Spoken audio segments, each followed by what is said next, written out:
جو مستحق خلافت نہیں تھا، اس کے اندر وہ کوالٹیز نہیں تھی کہ وہ خلیفہ بن پاتے، اس سے کہیں زیادہ مقدس اور متبرک اور خوبی والے حضرات موجود تھے جن کو خلیفہ بنایا جانا چاہیے. اور حکومت پر قبضہ کرنے کے بعد پھر جو ان کی حکومت کے خلاف تھے اور ان کا مخالف ہونا برحق تھا، انہیں میں سے حضرت حسین رضی اللہ تعالیٰ عنہ سے اسی حکومت کے مخالف ہونے کے نتیجے میں حضرت حسین رضی اللہ تعالیٰ عنہ کے ساتھ وہ بھیانک ترین اور نہایت ہی دردناک ترین واقعہ پیش آیا آج کے دن. اور وہ بھی کس طرح سے پیش آیا؟ عراق کے لوگوں نے حضرت حسین سے کہا کہ حضرت ہم آپ کو خلیفہ بنائیں گے، ہم یزید کی خلافت ماننے کے لیے تیار نہیں، آپ عراق تشریف لائیں، ہم آپ کو خلیفہ بنائیں گے. مسلسل خطوط بھیجتے گئے یہاں تک کہ بوریاں بھر گئی. تو حسین رضی اللہ تعالیٰ نے سوچا بھائی اتنا مطالبہ آ رہا ہے، اگر میں اس مطالبے کو رد کروں گا تو ایسا نہ اللہ کے مجھے جانا چاہیے. چنانچہ جب روانہ ہو گئے ہیں تو کئی ہمدردوں نے کہا کہ حضرت ان کا بھروسہ نہیں ہے، وہ آپ کو بلا رہے ہیں لیکن وہاں آپ کو دھوکہ دیں گے. لیکن حضرت حسین رضی اللہ تعالیٰ عنہ نے ان کے خطوط پر بھروسہ کر کے تشریف لے گئے اور وہاں جا کر پھر کوفہ ہی کے تیار کردہ فوج تھی، کوفیوں ہی نے دعوت دی تھی، کوفیوں نے خطوط بھیجے تھے اور کوفہ والوں کی فوج تھی اور وہی مقابلے میں آ گئے. اور حضرت حسین رضی اللہ تعالیٰ عنہ اپنے خاندان کے ساتھ، جس میں آپ کی اہلیہ محترمہ، آپ کے بچے، آپ کے بھائی، آپ کے رشتہ دار، آپ کے بھتیجے، باقی رفوس و مسلم، ان تمام کو شہید کر دیا گیا سوائے ایک صاحبزادے کے جو بچ گئے تھے، ان کو کہتے ہیں علی زین العابدین. اس واقعے کی بڑی تفصیلات ہیں، ان تفصیلات میں بہت ساری نمک مرچ کے بھی اضافے بھی کیے گئے ہیں، لیکن بہرحال اتنی بات طے ہے کہ ایک طرف سے یزید نام کا شخص ہے جو کسی بھی طرح سے خلیفہ بننے کا اہل نہیں تھا، اور اس کے مقابلے میں حضرت حسین رضی اللہ تعالیٰ عنہ جب اٹھ کھڑے ہوئے ہیں تو وہ کوفہ والوں کے بھروسہ دلانے پر ان کی دعوت پر کھڑے ہوئے ہیں، لیکن بعد میں ساتھ دینے والا کوئی نہیں تھا. اور اس طرح سے حضرت حسین رضی اللہ عنہ کو شہید کر دیا گیا. اور شہید ہونے کے بعد پھر ان کے خاندان والوں کے ساتھ، ان کی مبارک ناش کے ساتھ کیا کیا سلوک ہوا ہے وہ بڑا دردناک واقعہ ہے اور بہت ہی افسوسناک واقعہ ہے.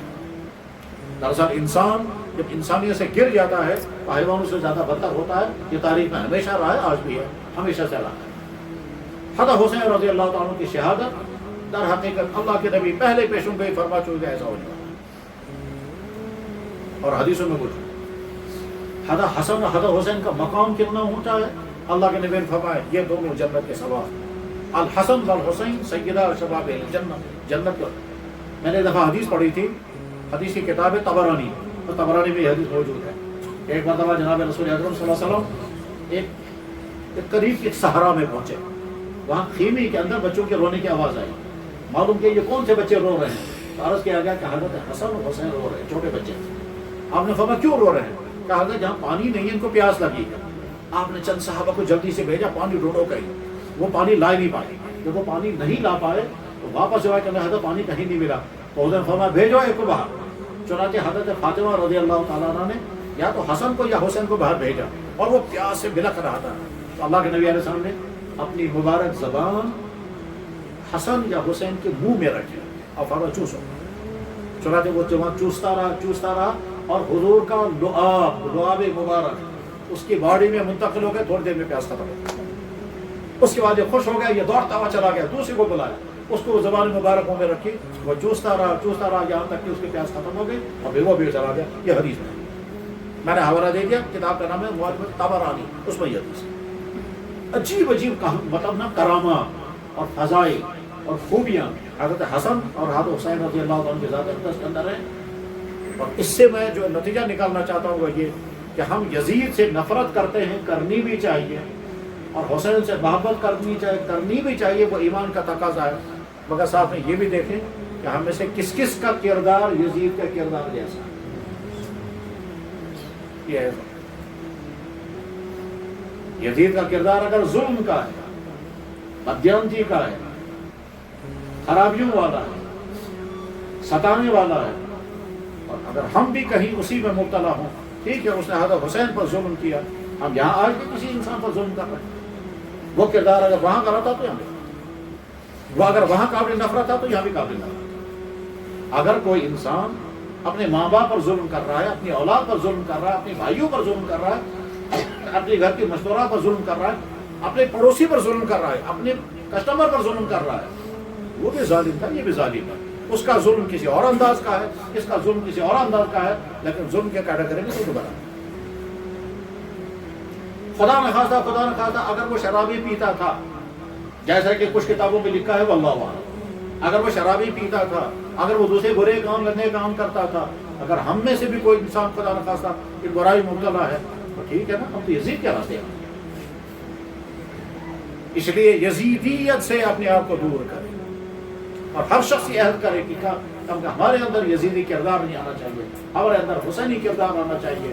حسینی کردار کیا تھا؟ اللہ اکبر۔ حسن حسین مسجد نبی میں ہے، ایک آدمی آیا، اس نے نماز پڑھی لیکن وہ نماز غلط تھی، انہوں نے کہا اس کو سمجھائیں کہ تمہاری نماز غلط ہے، ساتھ میں کہنے کے جب ہم اس کو کہیں گے تمہاری نماز غلط ہے، اس کو شوق ہوا، ہم ایسا نہیں کہیں گے تمہاری نماز غلط ہے، ہم اسے کہیں گے چاچا جان ہم دونوں بھائی ہیں، ہم آپس میں نماز میں اختلاف ہو رہا ہے، آپ دیکھیں اس کی نماز صحیح ہے یا میری نماز صحیح ہے؟ اب یہ پہلے ایک بھائی نے نماز پڑھی وہ دیکھتا رہا، پھر دوسرے بھائی نے نماز پڑھی وہ دیکھتا رہا، اس کے بعد کہنے لگا بھائیو تم کن کے بچے ہو؟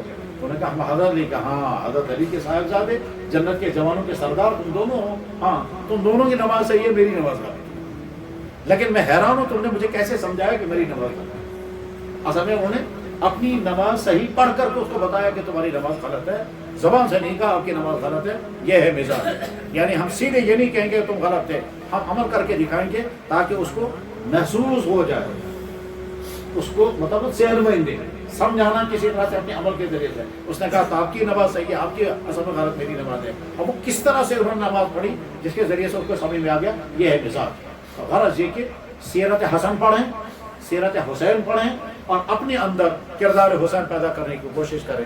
وآخر دعوانا ان الحمد للہ رب العالمین برحمتک یا ارحم الراحمین، آمین یا رب۔